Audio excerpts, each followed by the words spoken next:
Hey, welcome back to a very new video. My name is Katja, I'm from the Netherlands and I love language studying.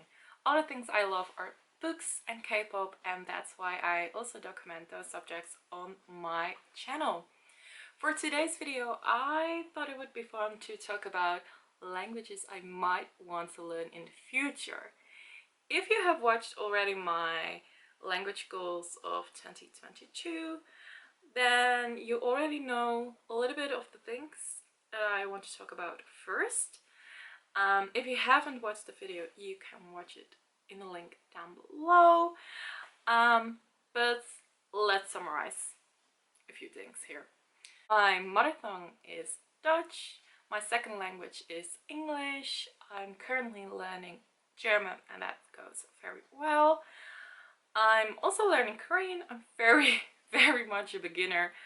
And lastly, this year I want to learn Italian. Okay, for the languages I want to learn in the future,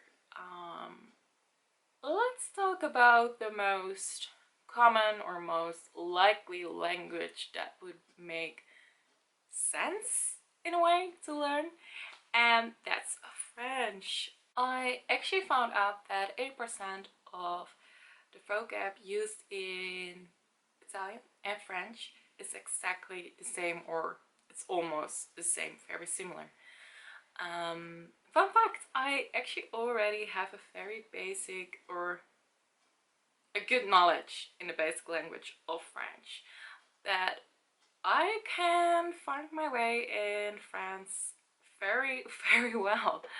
But when I found out, when I wanted to study Italian, when I found that fact out that it's pretty easy to learn Italian when you already have a base in French, funny enough, made me want to learn French even better. It's actually quite funny because back in high school I was not doing very well in French. I think one of my lowest grades in high school probably were from French, besides English, funny enough. But in the end, I found out that a lot of things from the French language always sticks with me. It might be because I had an amazing teacher, but also because I really wanted to learn the language. But for some reason it never clicked until I actually went to France and went to experience life there, because I've been for some time in Paris. I've stayed there for some time. And I got around pretty amazingly. I also really like that French people will help you pronounce things better. It might be annoying if you are really frustrated about the language and that you're like, why is it not working out? But on the other hand, you just get free advice and free help from natives, and that's the best thing you can ever get. So that's pretty amazing. Other reasons why I might want to learn the language is actually because of work reasons. It's pretty handy when you speak French, even though when you live in the Netherlands it can come in handy, just like for the same as German. Also, I understand that I don't have a very big why I want to learn French, because Italian is way more important for me. So I might just skip out on it and just get a very good base in Italian, and that will still help my French. So we'll see, whatever happens. The next language I might want to learn, but actually already took steps in how I want to perceive the language when it comes down to studying, and that's Arabic. I, funny enough, actually used to speak a bit of Arabic because I volunteered at a school, and that school had a lot of kids from countries that spoke Arabic, and I helped them with their homework. I also helped their parents to understand their kids' homework, or maybe other things. And it was a lot of fun. I helped them, of course, in Dutch because they had to speak Dutch or had to understand it, or and these were all kids, by the way, that we knew for sure were gonna live in the Netherlands for the rest of their lives, most likely.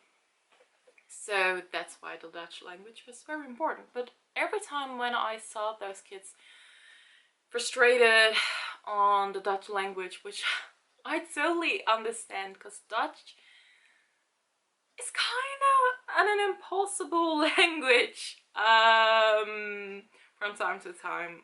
It has a lot of rules, actually an insane amount of rules. So then I always ask them to learn me an Arabic word to show them that I'm also still a learner. And I think I always saw more confident in those kids when once they learn me Arabic and see me struggle, you know. So I sometimes actually can understand Arabic conversations, but over the last few years, because it has been a few years since I volunteered, the language started to, yeah, to disappear from my memory, I guess. Which I think is quite sad, because I thought it was always very cool that I understood Arabic. Even though it was just very few things, and I only knew during conversations the big red line, but not like everything. I think it would be fun to study it again. But Arabic is a very big language, and I have to figure out how I want to study that language. So you have classic Arabic, modern Arabic, formal Arabic, and the dialects. And I want to study formal Arabic because I don't have any dialect that I want to learn, but formal spoken Arabic is the easiest when it comes down to getting yourself understood in multiple Arabic countries.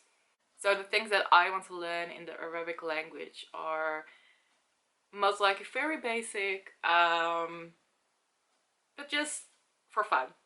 And maybe one day I need it for work reasons or whatever, but yeah, just having fun with the language. One of my friends is actually a translator, an Arabic Dutch translator, and she makes a lot of Arabic content, and every time when I hear her speak Arabic, I don't know, it's like my heart jumps. I think it's so beautiful, and it has such a different culture from all the other languages I'm already learning. But I think that's just the fun in it, right? Because I love literature so much, I love how every language has a different dance or different rhythm or a different wordplay kind of thing going on. I just love that, and I love how Arabic is so different from Dutch or Korean or German or Italian. I think it's fun. And I might want to start learning Arabic from the start of next year somewhere, but we'll see. Another language I might want to learn is Spanish. Ever since I was a little kid, I loved Latin music. I loved dancing to that music. I used to be a very big dancer, especially as a teenager. I watched multiple telenovelas, but for some reason I feel more distant about the language speaking, as in me wanting to speak the language, and that's way less. I think because I have less of a desire to go to Spain or to South America or Mexico. So that's probably why. I see myself, for example, I actually see myself more likely to go to an Arabic speaking country than going to South America, for example. So I think that's also one of the reasons why. I know for a lot of people that's completely different, and that's fine. So from all the languages I might ever want to learn, Spanish has a bit more of a distance, but I do see in that language a lot of value. But the thing is, with language learning, you can't just do it because of the value it has. I think you do need a bigger why you want to learn the language. And for German, it's very clear. I learn it because I live next to the border of Germany. I love going to Germany, and I also learn the language for work reasons. For Korean, it's because I prefer watching K-dramas over any other TV show. I listen to the music a lot. There's so much to go on, you know, that I'm not sure if I want to learn Spanish, but I'm also not ruling it out. Right now, I've talked a lot about global languages, because that's what these languages are: French, Spanish, and also Arabic. Those are very wide spoken languages. Because I love working in business, those global languages are far more important to me. But just for example, that I do realize that there are way smaller languages that you can learn, but for me personally it doesn't make any sense. And like I said before, I think it's very important that you know your why. Why do you want to learn the language? Because that makes language learning way easier. So for now, I'm gonna end this video, but I'm very curious, what language do you might want to learn in the future? Let me know in the comments down below, and I hope to see you next time. Bye!